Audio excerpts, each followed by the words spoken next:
going to start trigonometric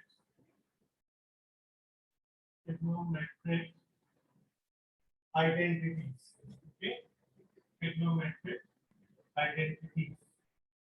Now, when we are going to start with trigonometric identities, basically there are some rules which you have to remember before starting with your trigonometric identities. Okay, those are first thing, trigonometric sine theta is equals to 1 over cosec theta, or cosec theta equals to 1 over sine theta.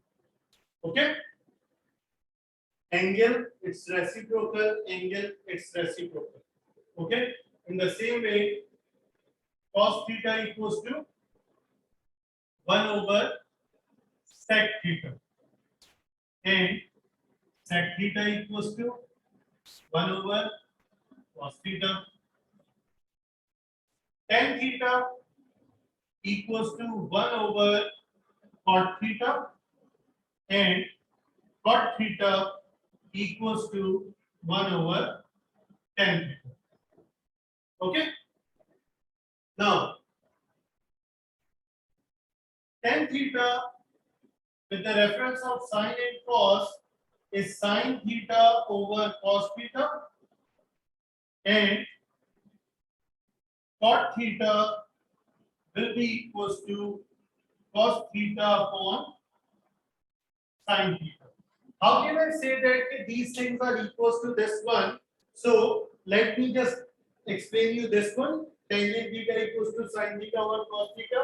So see, tangent theta, if I am saying that it is sine theta over cos theta, so tan theta equals to cos theta sin theta. Sin theta is perpendicular upon hypotenuse, and cos theta is base upon hypotenuse. Hypotenuse and hypotenuse will be cancelled. So tangent theta equals to perpendicular upon base, which is the ratio of right angular, which is the ratio of sides of right angle triangle. So we can say that if tangent theta is perpendicular upon base, that we know. And from here I have derived it from here. Tangent theta equals to sin theta upon cos theta. In the same way, all these working will be done over here.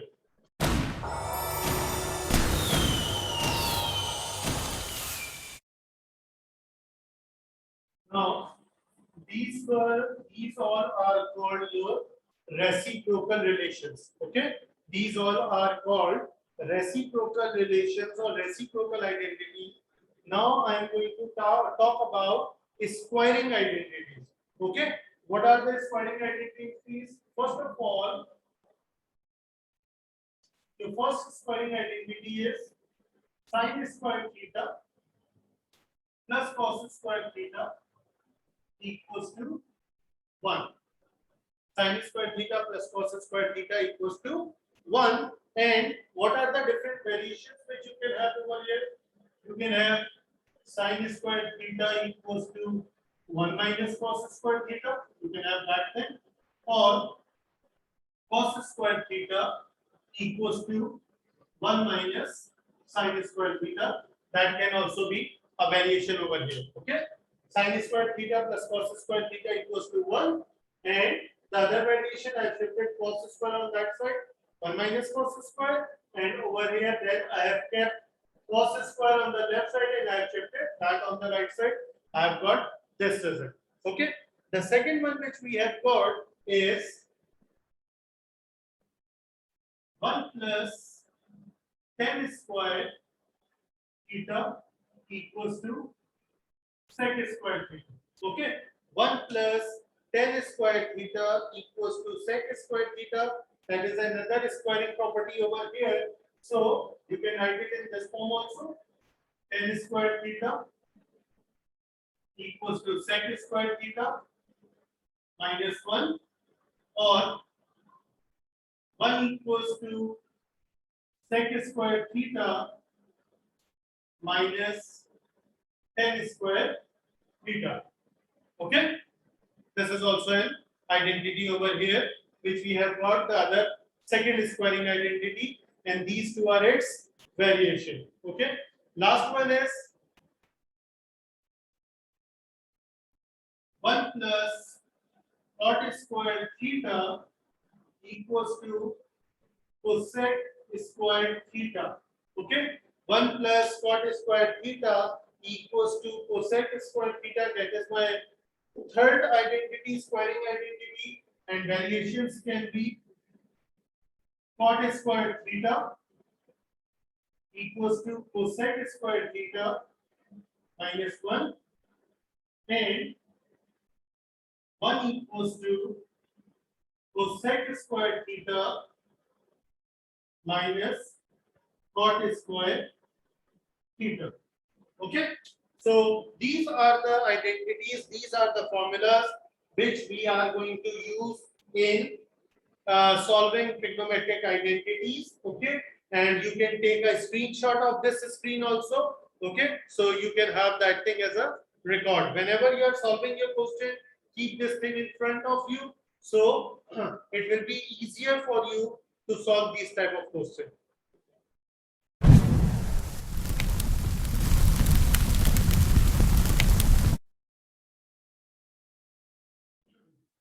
Question number 12. Sin x over cosec x minus cot x equals to 1 plus cos x. Okay. Starting from left hand side, because over here I have got more trigonometric identities. Okay. So sin x upon cosec x can be written as 1 over sin x, and cot x can be written as cos x over sin x. A fraction whose denominator is also a fraction. Okay, so two fractions are there with a minus sign in between, so I can take LCM.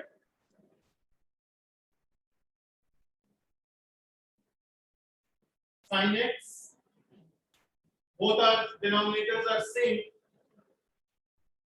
so sin x 1 minus cos x. Okay, this I have got. Sin x will remain sin x, denominators are same, 1 minus cos x. Okay, now how can I write it? Sin x divided by 1 minus cos x over sin x. This sin x is divided by this. I am writing it in this way. Okay, so sin x divided change into multiply. Sin x upon 1 minus cos x. Right? Now, nothing is written over here, so that is 1 in the denominator. So numerator will be multiplied by numerator and denominator will be multiplied by denominator. So I am going to have sin square x 1 minus cos square x, 1 minus cos x, not square x. 1 multiplied by this is 1 minus cos x, and sin into sin is sin square x. Okay. After that, I know that by identity, we know that sin square x equals to 1 minus cos square x. Okay. So I am going to apply this identity over here. 1 minus cos square x over 1 minus cos x. Okay. 1 is written, I can write it as 1 square also. It will now have no effect on this thing. It can be written as 1 square also. So I am going to apply a square minus b square identity, which is a minus b into a plus b. So 1 square minus cos square x will be written as 1 minus cos x into 1 plus cos x upon 1 minus cos x. Okay, 1 minus cos x and 1 minus cos x will be cancelled. What is left? 1 plus cos x, and that was the required for in this one. This is 1 plus cos x, and this is also written 1 plus